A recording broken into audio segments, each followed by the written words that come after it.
Viewers, इसी topic को English में देखने के लिए देखिए दृष्टि आईएएस इंग्लिश यूट्यूब चैनल।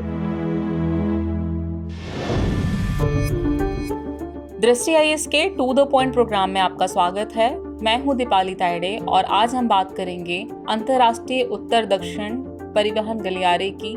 सबसे पहले जान लेते हैं कि ये चर्चा में क्यों है। हाल ही में रूस ने अंतर्राष्ट्रीय उत्तर दक्षिण परिवहन गलियारे यानी INSTC के जरिए भारत के लिए माल की पहली खेप भेजी है। इस कदम से INSTC संचालन को गति मिली है।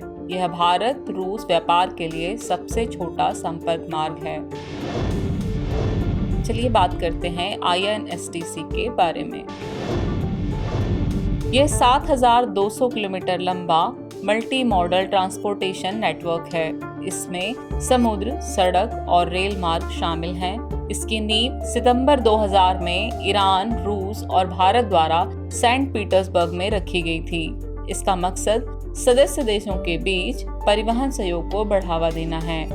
भारत के संदर्भ में इसका उद्देश्य भारत और रूस के बीच परिवहन लागत को लगभग 30% कम करना है। वहीं ट्रांजिट टाइम को 40 दिनों के आधे से अधिक कम करना है। अजरबैजान वर्ष 2005 में इसमें शामिल हुआ था। इस समझौते को 13 देशों द्वारा अनुमोदित किया गया है।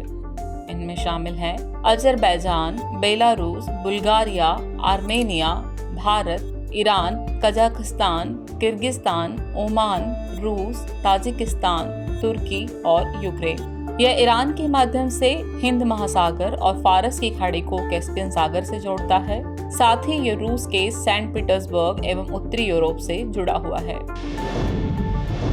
चलिए बात करते हैं INSTC के महत्व के बारे में। इसमें सदस्य देशों की अर्थव्यवस्थाओं को विशेष विनिर्माण, लॉजिस्टिक और ट्रांजिट हब में बदलने की क्षमता है।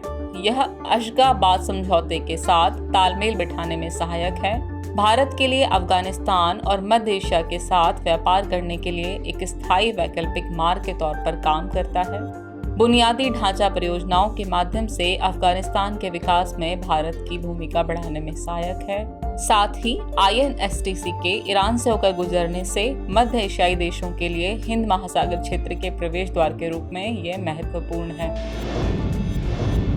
INSTC की चुनौतियों की बात करें तो इसमें शामिल हैं आतंकवादी संगठन इस्लामिक स्टेट के रूप में मध्य एशिया में सुरक्षा का खतरा और इस क्षेत्र में अलग अलग टैरिफ और सीमा शुल्क का मुद्दा एक बड़ी चुनौती है।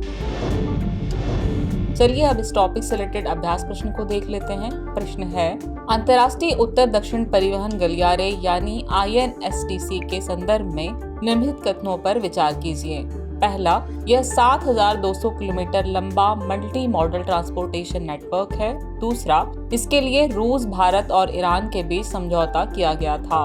उपर्युक्त में से कौन सा या कौन से कथन सही है या फिर हैं? आपके ऑप्शन है ऑप्शन ए केवल एक, ऑप्शन बी केवल दो, ऑप्शन सी एक और दो दोनों और ऑप्शन डी न तो एक और न ही दो। तो प्रीव्यूअर्स, इस प्रश्न का जवाब कमेंट बॉक्स में देना ना भूलें। जल्दी मिलेंगे किसी नए टॉपिक के साथ, तब तक के लिए शुक्रिया।